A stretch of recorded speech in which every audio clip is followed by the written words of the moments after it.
Probiotic deficiency. So we're not using probiotics just because they go hand in hand with an antifungal campaign. It is actually necessary because if you look at the stool cultures on the kids, they're often deficient in the good bacteria. One of the reasons that I think this is happening is unfortunately because of the increased rate of C-sections. It's important in vaginal deliveries. That's part of the process by which your kids get inoculated with good bacteria through the vaginal tract. And, you know, if they came out by C-section, they didn't get that bonus right at the beginning. So there's a little bit of challenges there. There are other reasons that I'm probably going to run out of time for, so I'm just going to keep going. But what we found as we went through looking at the stool analyses on the kids is that in 16 that had the stool test, 16 kids showed deficiencies of various probiotics. Particularly in lactobacilli and bifidobacteria, the two main species that are important for digestion and assimilation in the gut, 10 of the kids were deficient in one strain, 6 of them were deficient in both. And it's going to be hard just working with a probiotic to build those things up if the yeast is present, if other bacterial infections are present in the gut. So you've got to treat them and supplement and use high-potency probiotic supplements in order to get everything coming together ideally for your children.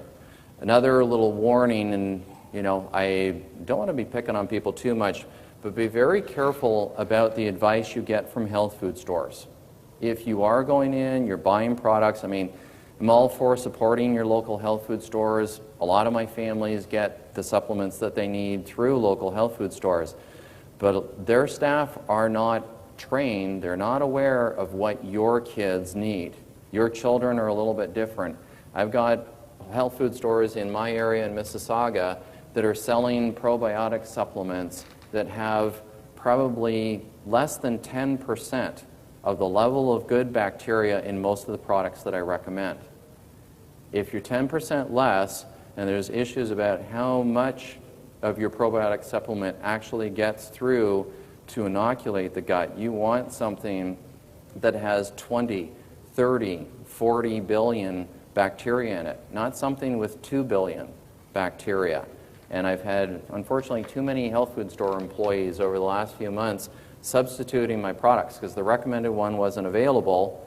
They're in there to buy something, the store wants to sell them something. Instead of saying, look, we don't have it right now, we'll get it for you next week.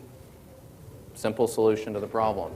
So they have those deficiencies, we need to boost them up.